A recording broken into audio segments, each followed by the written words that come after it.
Beautiful. I have the privilege of having one of his new CDs, and I've been listening to it going back and forth to home. And he's an incredible guitarist, just incredible. And one of my favorite, I want to say Marmalade, but it's really Orange Lotus. I don't know why Marmalade comes to mind, but I could listen to that day and night. It's just spectacular. Well, you came here to hear about the science of the absolute. And if you're like my husband Paul, he said, it's all there is. End of story. I went, I can make a half-hour talk out of this. Okay, we can do it. But you know, I love science. I just love it.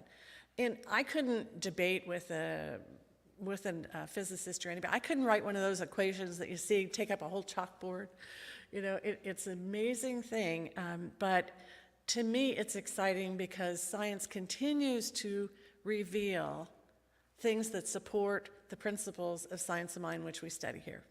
And that's just thrilling to me because Ernest Holmes wrote the text for this in 1939. So a lot has happened since 1939. But in the beginning of the Science of Mind text, William Hornaday, who was a very good friend of Ernest Holmes, wrote the introduction. And he said, when I went to see Dr. Holmes, we sat down and we had lunch and we talked, and all of a sudden, Dr. Holmes looked at him and said, what I really want to know is the results of your belief. Are you happy with the results of your beliefs? And Dr. Hornaday said, I really don't know. And Holmes said, there is something in you that does know. And he gave him the Science of Mind text. And it wasn't too many weeks or months later that he met with Dr. Holmes again, and all of his difficulties at that time were resolved.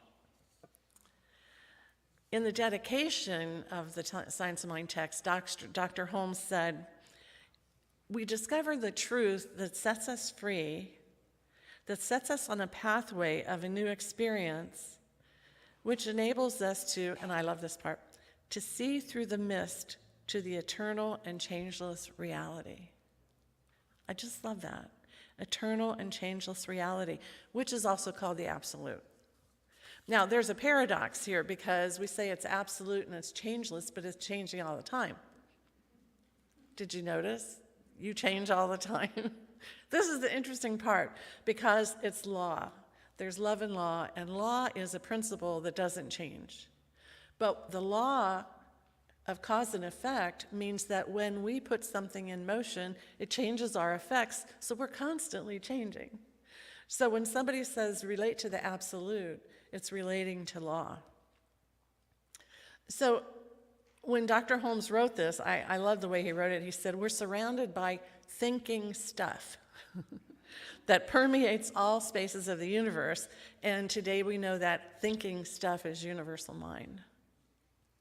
It includes our mind, because our mind is composed of two things: objective mind, conscious mind, which we're using right now, hopefully you're using right now, and our subconscious mind. Now, I remember being in high school and they talked about subconscious mind, and it's when you think of something often enough or deep enough or believe in it, it goes from our conscious mind to this place over here called subconscious mind, which holds everything we've ever thought. So it's those days when you're thinking of, what was the name of that boy I had a crush on in high school, or girl, and you go, oh, right here, and it pops out and there it is. It was in subconscious mind. So there's a lot of stuff in there, a lot. And so we say universal mind is the macrocosm, God's mind, and we are the microcosm. We operate within that. So our conscious mind is aware, decisive, critical, judgmental, all these things. But our subconscious mind is entirely reactive. It just reacts to our belief. It doesn't go, boy, that was a stupid idea. No, it just says, right on, we're going to do more of that. And so it's like planting your garden. Right now it's the time for gardening. And you plant a tomato seed, and because of the law, you're going to get a tomato plant, thank goodness. But you have to water it. So we water our thoughts, and we water them, and they create a plant, which is an experience in our life. So when you go to classes here, one of the things classes are kind of scary, but they are creative spiritual experiences. We're trying to help you find out what's in that subconscious mind that is showing up in your life as something you don't like or you want to change.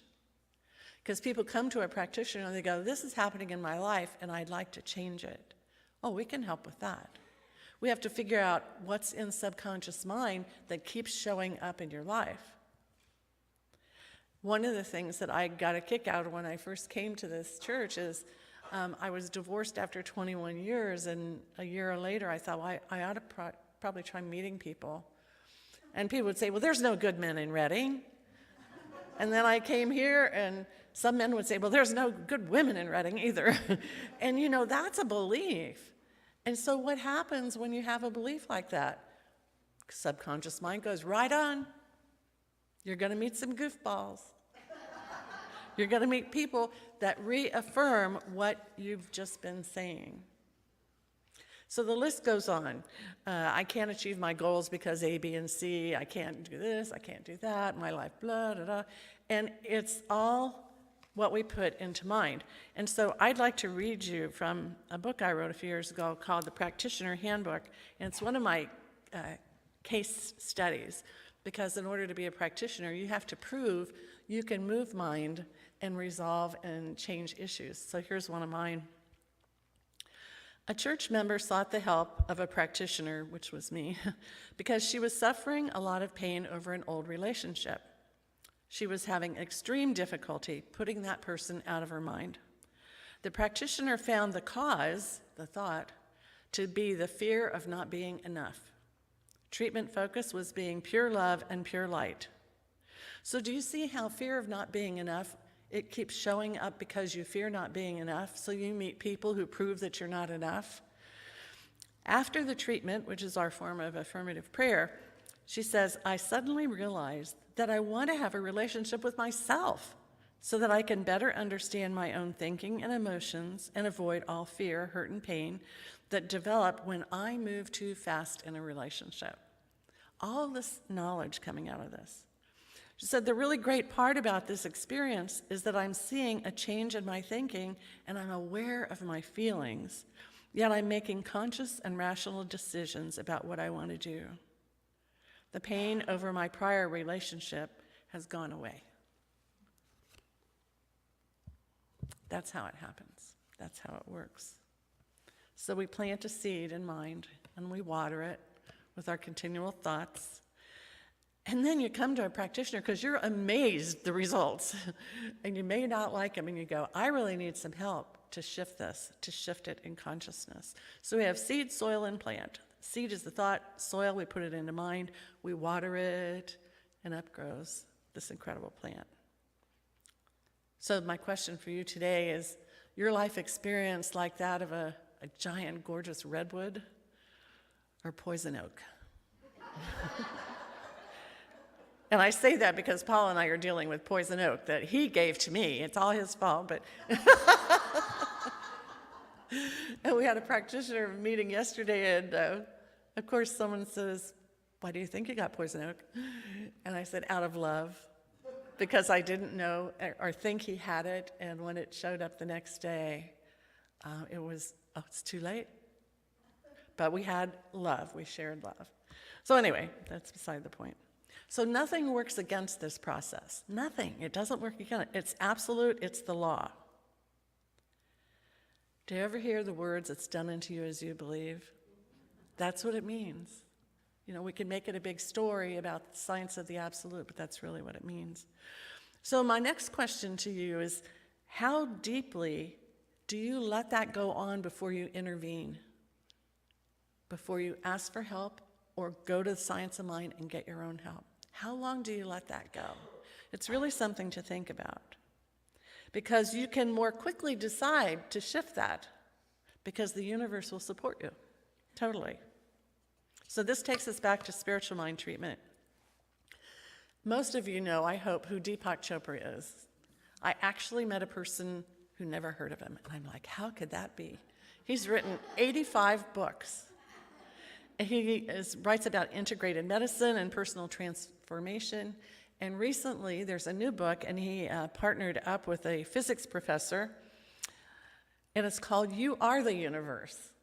And I just love that book because it does, again, support what we teach in Science of Mind.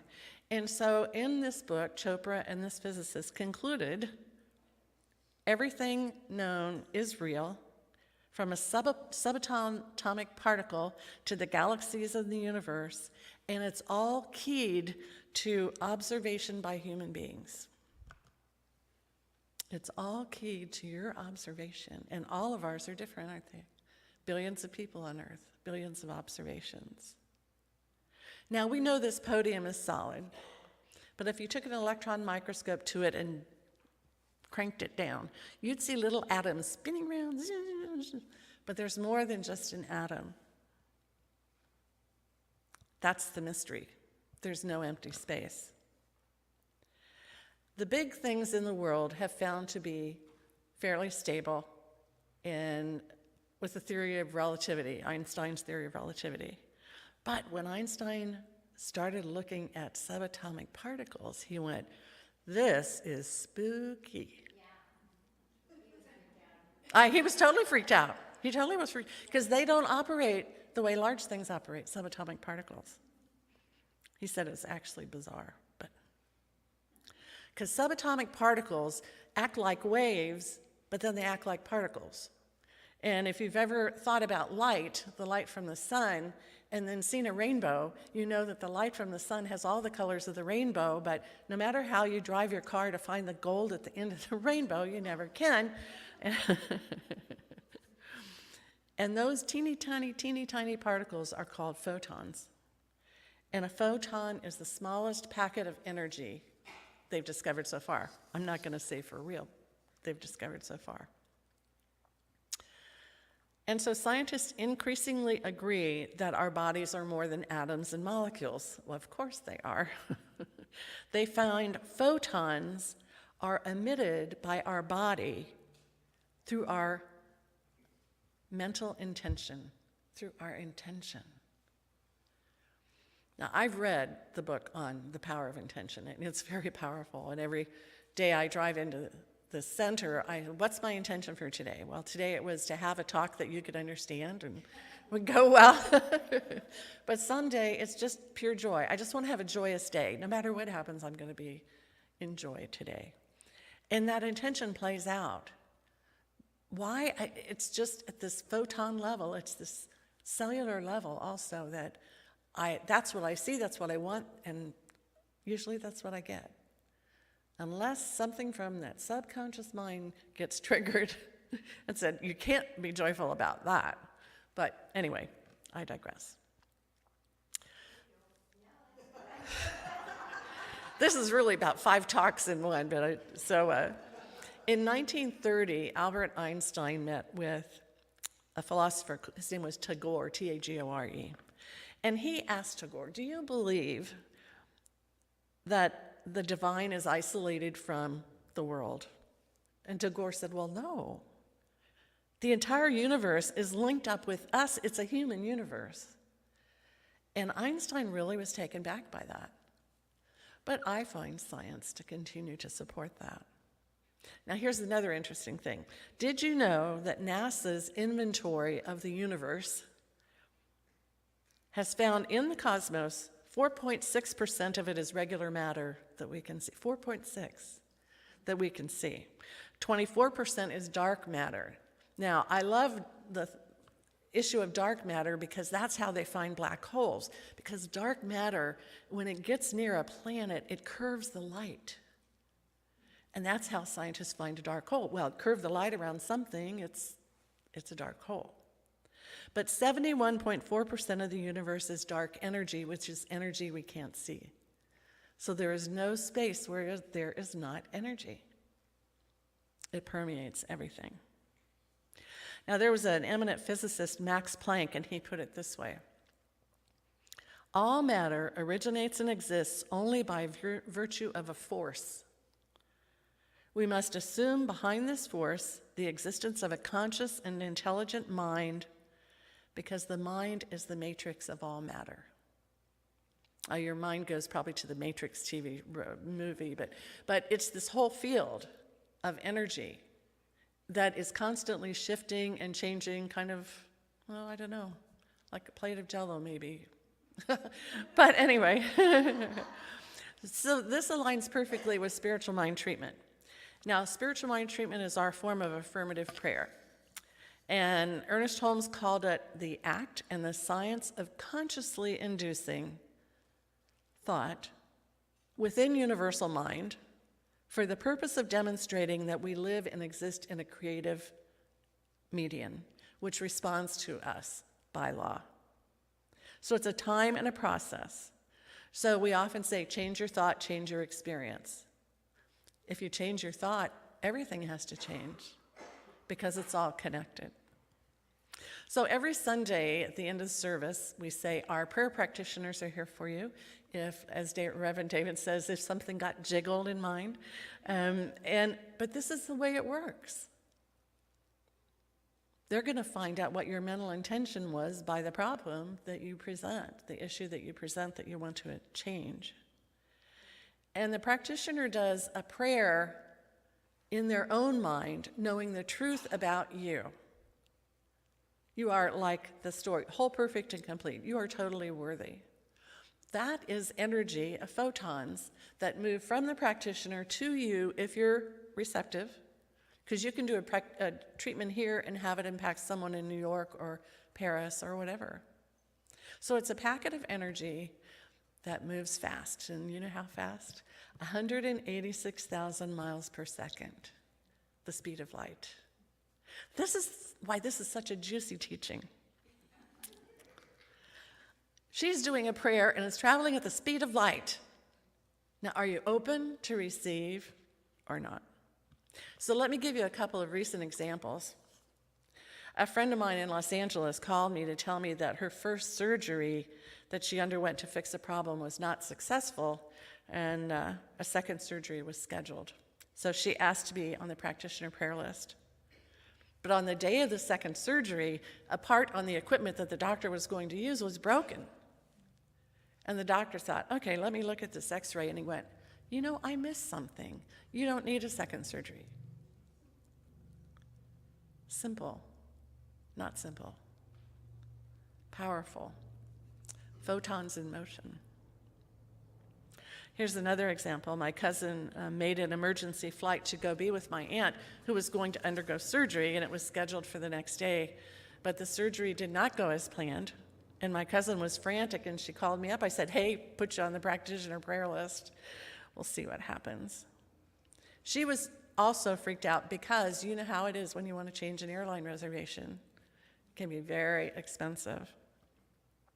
So she called the airline, and they said, oh, you know what?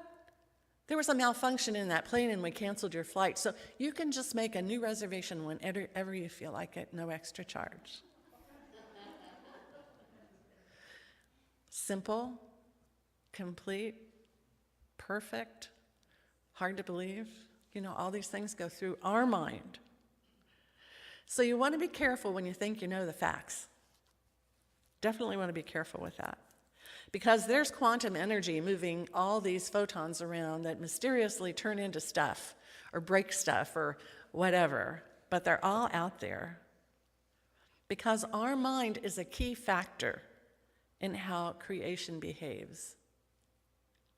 There's no empty space. The air around us is full of creative possibilities. And yet sometimes we're trying to grasp it, we're trying to understand it, because when we touch something, we think it's really solid and really real. And yet every day, don't you plant seeds in the ground for spring, and you water them, and it creates plants through photosynthesis and the photons, and they grow, and you watch big flocks of migrating birds going north or south depending on the energy of the earth, and we don't think anything of it. But when it comes to us, it seems like we still grasp it. We can't hardly grasp it. So what we're learning through science is the cosmos is thinking through us. Now, at first I have a hard time with that, but here is the dimension of time and space. When you go out in the universe, there's no time and space. The universe is continuing to expand into infinity, into eternity. But we believe we are the way. The universe is aware of itself because we are thinking beings within time and space. So we're important to the evolution of the whole. Deepak Chopra had a good thing when he said, when we live in separation, don't think we're part of everything. It's like our life is pre-sliced bread. It made me think of Wonder Bread. Every slice is perfect, but that's not really how it works. The infinite is a field of consciousness, and our mind is this level of creative awareness. And so we are participants. This is a participatory, heck of a word, participatory universe. It's not just done unto us. It's done unto us as we believe. So if you ever wondered why you're here, this is why you're here, to participate. To participate. To really tune your life to live the attributes of the Absolute, to live the attributes of God, to be light, life, love, peace, power, beauty, and joy. And you can have fun with it every day when you're not feeling that way. You can rearrange that thinking process and find yourself back into that energy. So if Tagore is right, the future is very bright for eternity. That makes me feel really good as I get older. So I hope all this information helps maybe push the pause button on your, I can't do this, I don't have that, I wonder why, blah, blah, blah. Push that pause button. Re-examine your attitudes, re-examine your thoughts. It's all connected. And whether it's a health issue or a flight schedule, know that you are participating in the energy that's creating all of that. And be glad. Enjoy working with the Absolute today. So let's do a prayer about that.